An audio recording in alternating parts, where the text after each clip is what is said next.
Welcome to the Tanya Acker Show. My next guest has an incredible message of energy, optimism, hope, triumph over adversity. She's a survivor of addiction and mental health struggles, and she now makes beautiful, beautiful art that is uplifting and inspirational, puts me in a good mood. And I hope you enjoy our conversation. She's Angie Quintanilla Coates, and here we are. Welcome to the podcast, Angie. I'm excited to have you here. Thank you so much for having me. I'm excited to be here.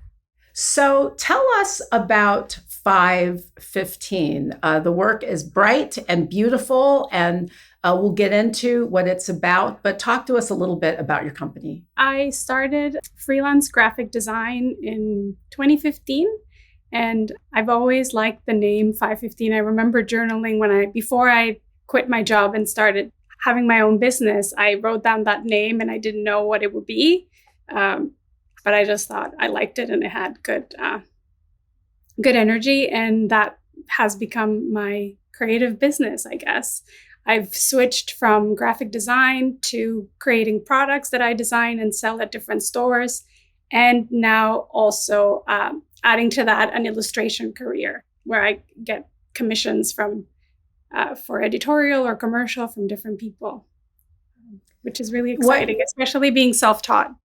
Let's talk about that first. When you say self-taught, does that mean you've never had any professional training as an artist or an illustrator? You're just one of those folks who's like the opposite of me and naturally gifted when it comes to making these beautiful pieces? Well, I did go to an art high school, but when it came to doing college at the time, my parents advised me to do something quote unquote serious. So I have a BA in international relations with honors, and I love learning. So I enjoyed every part of that degree, but my heart has always been, I'm a creative soul. So I love learning and creativity. And so I taught myself how to illustrate. I'm still learning, by the way. I feel like I'm going to be a learner and a beginner forever. And I love that. But yeah, we're so lucky. There's so much access to education online. There's so many YouTube tutorials and practice. You know, if you practice enough at anything, you'll get better. You and your work have been featured all over the place. People Magazine, BuzzFeed, Vox, Etsy, many different platforms. You describe your art as one that focuses on messages of optimism, joy, and hope. Tell us why it was important for you to create art that has that type of positive message. I honestly think it's very selfish because I need those things. I need hope and joy and optimism to continue advocating for the things that I care about. They're part of my values. And I think culturally, being a Latina and being Mexican, it just goes hand in hand. I remember when I would complain to my mom about politics and the state of the world, she would always tell me, like, we've been through worse in Mexico and we still continue to show up and live life and celebrate each other. So I think I do it for me, and I hope that it helps others as well. How does it help you? How do these messages and the visuals and the beautiful vividness of what you do, how does it help you? Tell us how it helps you heal. Believing that things can get better motivates me to continue learning. It gives me purpose in life. Somebody said recently, I think it was in a podcast interview, that you can't give or advocate for the things that you don't have in your heart. So I do believe that we need to believe that things can change and things can get better. Otherwise, what's the point? I don't want to be cynical ever, which can be very easy, especially in the last 2 years. I think we've all gone through a lot of loss and trauma. I don't know a single person in the world that was conscious during the past 2 years that hasn't lost something. But I still believe stubbornly that we will get through it and that things can get better. You've indicated that a lot of your work is motivated or centered around positive messages around mental health and wellness. Why that issue? Because of my background, so I have struggled with mental health in the past, especially when I moved to Canada. I was diagnosed with clinical depression, and I am in recovery from substance use. I've been sober for 13 years, and I also am in recovery from an eating disorder for 8 years now. So those are things that are obviously very personal to me, and that they come out in my work. And I think that there's an overlap. I see a lot of similarities in the fight for social justice and the things that I've learned in recovery. When you are an addict, we learn that once an addict, always an addict, but you can recover, hopefully, if you're so lucky, for the rest of your life, provided that you take daily action for your mental health. And I feel like in social justice as well, we live in a system that is flawed and is designed that way. But if we all consistently take small daily actions to improve, things can get better. I mean, I'm an example. I've changed so much. So if you put in the work, things can happen. When you were struggling with your substance abuse and with mental health, and thank you for sharing that, by the way. We live in a society where people are so used to there's one group of folks who are just constantly telling you everything about everything. They live all the time. It's information overload that sometimes we take for granted the power that happens when someone shares something sensitive and personal and important. And I don't want to give short shrift to your having done that, because it does tie into your work. So when you were struggling, were you able to create? Were you still able to do the work? Or did the mental illness hold you back for a bit? Oh, definitely. I think the myth of the, tortured artist, is that a myth. I'm able to create because I look after my mental health religiously. It's my number one priority. And I feel like, knock on wood, I'm so far away from relapse, but because I've put in so much practice and work, and I'm so lucky, I have a lot of resources in Canada, like universal healthcare, which is a huge relief. I have access to therapy. I have an incredible recovery community that has my back, and I have theirs. So I do have all of these resources that I do use. And because of that, I am able to be self-employed, create my own art, teach myself how to create art, and live a life that truly aligns with my values. And I do know that that's a privilege that I don't take that lightly. I'm grateful every single day.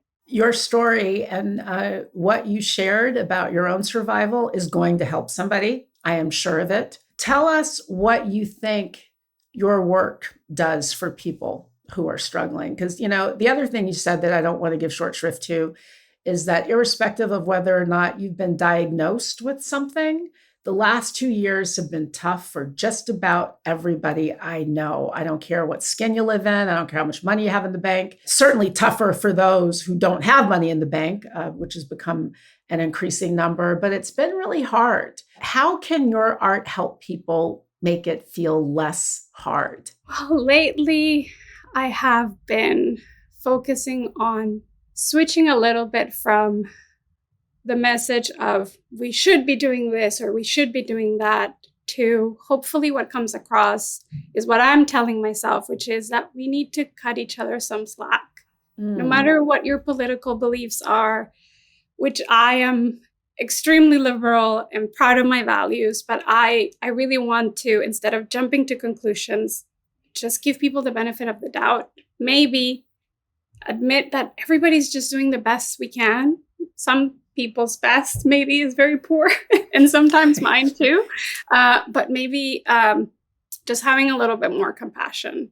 I'm trying to have that for myself, and hopefully that comes across in the message that people, I think everybody's a little bit burnt out, and maybe by a little, I mean a lot in one way or another.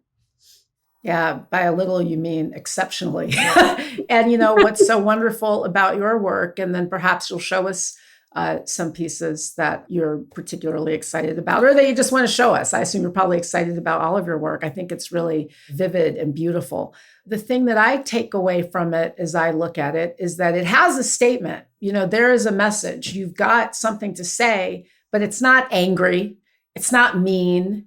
And you definitely leave your viewers and the consumers of your work with a sense that, we're going to make it. Like, it's going to be all right. Like, it's not perfect now, and it's not glossing over things that are tough, but it's about not letting that toughness carry the day. Like, that's not the end of the story.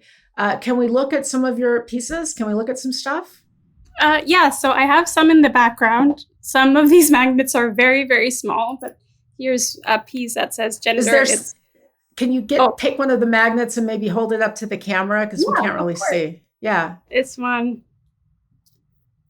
says, I hope good things always find you. Sorry, it's backwards. But no, that's great. That's great.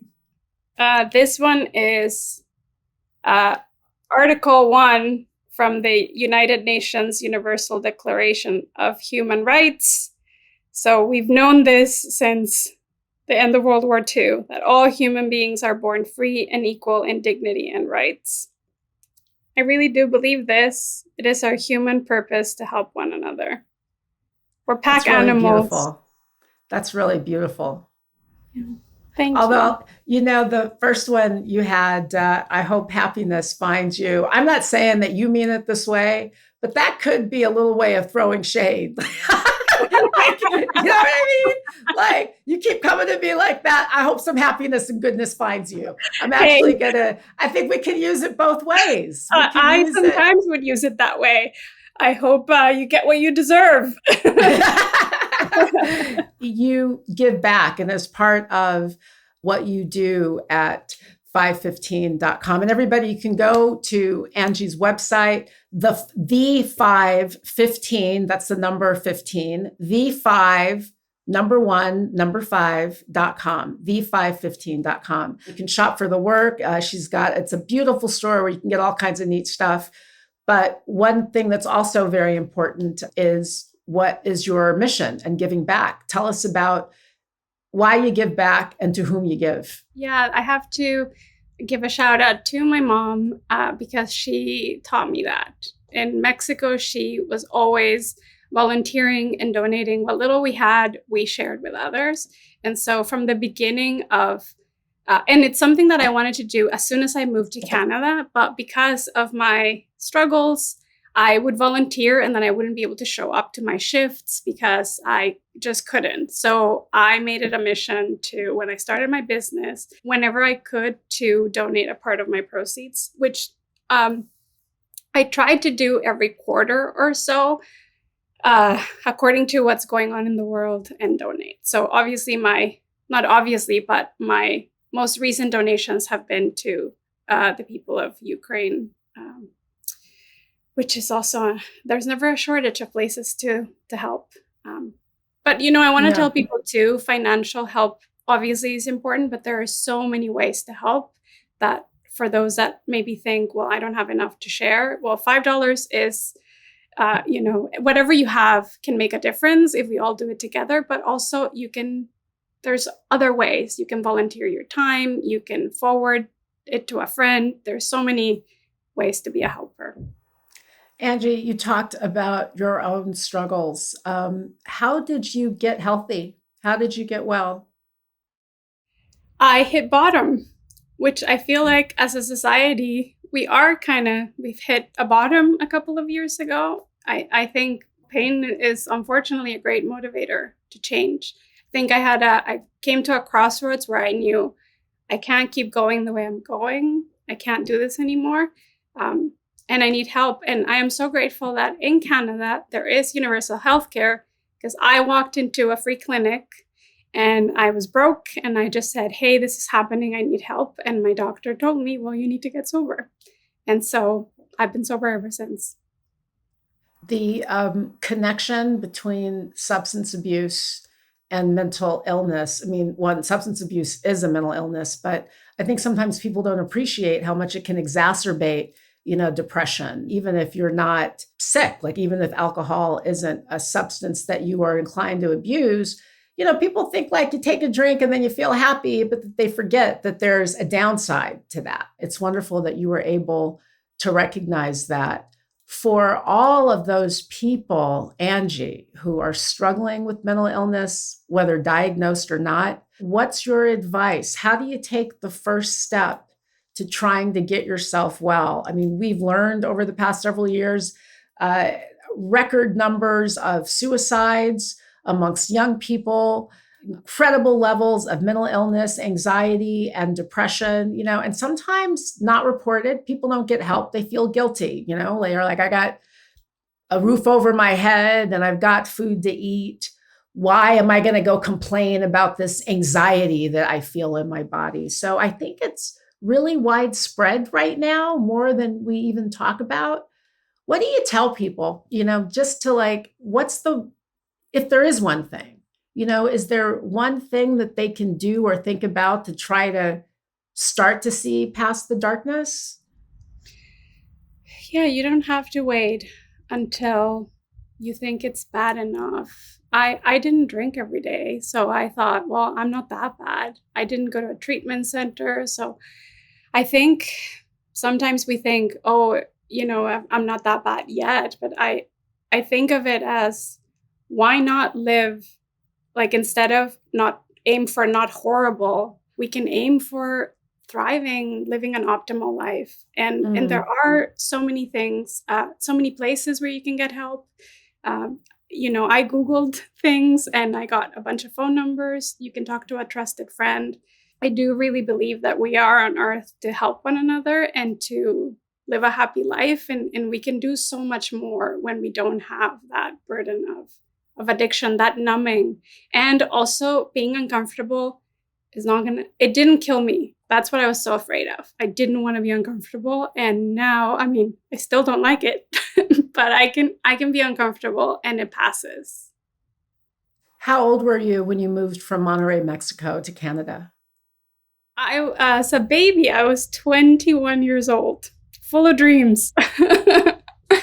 Why the move? Tell us about the move, because that's old. I mean, you were like, not saying 21 is old, but it's a big move when you are a fully formed adult to leave a country and try to start a life in a new country. What were you doing at the time? What was happening in your life? I had just graduated university. I was a high school teacher in Mexico. I taught one semester, but I knew I was moving here, and I always wanted to see the world. And Vancouver, I had come to visit. It was a multicultural city. And I was fascinated by living abroad. That was always, I studied international relations. So I thought, now I can practice. And I was dating a Canadian man at the time who was moving back to Canada. So it made perfect sense for me to come with him. So we're not together anymore, but because of him, I came to Canada, and I'm very lucky that I was documented. I applied very naively. I arrived at the airport and I said, hi, I'm here on a visitor visa, but I'm going to apply for permanent residency. Here's all my luggage. And they said, welcome. Wait a second. I don't think, for people who don't know what that means, like, if you're trying to come to the United States and you don't want them to put you on a plane to leave immediately, don't say that. Don't say that. I was lucky that the guy was like, well, good luck to you. Welcome to Canada. That is really something. But, we've talked about these very serious and severe personal struggles. What we haven't yet we've talked about the art. What we haven't talked about is how, Angie, you got into a position where you could make a business of the art, because there are two things that you've traversed there. One is starting and growing a business, which is hard. I don't care what you're selling. It's hard. It's hard in this climate. It's hard for people. It's hard for young women, because I'll just say it, like, sometimes people just don't take women as seriously as much as you think. You wouldn't have to say that these days. It is just the truth, even for those of us who aren't that young sometimes. How did you start this business? And not only did you start it, but by all appearances, it seems to be doing very well. I mean, you're featured all over the place. Vox, BuzzFeed, People. How did you get there? One step at a time. But honestly, too, my mom, ever since I was a little kid, I always had business ideas and I always wanted to sell things. And my mom, bless her, she would say, well, I will be your business partner. I will buy all of the equipment and materials that you need, and you keep all the profits, which was a great deal for me. So she always encouraged that. And when I started freelancing with graphic design, I designed one product to do a fundraiser for when I rescued my dog. And that became popular. And I saw an opportunity and I slowly started to make more and more products, knocking on doors, asking stores if they would carry my products, getting involved with other makers that were also selling, the majority women. And I think it's because we're not taken seriously in companies, so we start our own. I can be my own boss. I can make my own rules. There's a huge community of independent artists that also make products and amazing independent stores that want to support independent artists and carry their products. So yeah, slowly but surely. And 5 years later, this is my full-time job. And you hustled. I mean, what's interesting about that story that you just said is that you had an idea. You had a super awesome mother, a wonderful support. But at the end of the day, you got to just put in the walking hours and the pounding the pavement hours, and then try to convince people to invest in you. I mean, anytime you get a customer to buy something, they're making a certain type of investment in you. So you're now 5 years in and going gangbusters. What's next? I started painting. I do digital art, but now I am learning to paint physical things. And I am really enjoying it. I find it very soothing. It's very slow. It's another thing that I'm learning. So it's always interesting to learn a new skill. And I don't know, maybe I'll do a mural. Who knows? Based on what I've seen of your work, I can't think of anything more beautiful than to see it in a really, really large scale on the side of a building somewhere. And living in Los Angeles and spending a lot of time in my car, we could use a big, bright, happy mural that we could see off of the freeway. So maybe you'll come down south. We need, your United States friends down here. We need a little cheering up ourselves. Are you optimistic about the future? Are you hopeful? Yeah, I am. You don't sound convinced. I surrender. I have accepted that I can't control what other people do, but I am optimistic about what I can do. I can control my actions, and I am optimistic about that. I cannot change others. I can hopefully motivate others, but I am responsible for my own actions, and I do feel hopeful about those. That was so perfectly put. I feel like I want to end on that note. And I will do the same. I can't be hopeful I don't know that I'm hopeful about what a whole bunch of other folks are going to do, but thank you for the reminder that we can be hopeful about how we move forward in the world. So thank you so much for that. The website, the515.com. And just so we're clear, the 5, spell out the number 5. I'm sorry, write out the number 5 and then the numbers 15, the515.com. Angie Quintanilla Coates, artist, illustrator, businesswoman, entrepreneur from Montreal, Canada, who made her way to Montreal from Monterrey, Mexico when she was 21, who will not be defeated. She made her way from Monterrey, Mexico. I don't know why I keep wanting to put you in Montreal, such a Francophile. You don't need to speak French. You live in Vancouver. But she made her way from Monterrey, Mexico to Vancouver, Canada. And she overcomes and she makes beautiful, bright art that reminds all of us that we'll get through it. We can get through it. So Angie Quintanilla Coates, the515.com. Thank you so much for being here. And I hope you'll come back. And I'm going to go on your website today and buy some stuff. Thank you so much. I would love to send you something. You can send me something, but I'm also going to buy stuff because, I think that everybody's like, let's support each other. Well, when somebody's in business, they need your support by dollars. Okay. Let's just, we can love and hug, but let's support the sisters who we want to support, buy their stuff. Thanks, Angie, for being here. Thanks so much. Thank you so much. Thank you. Nice meeting you.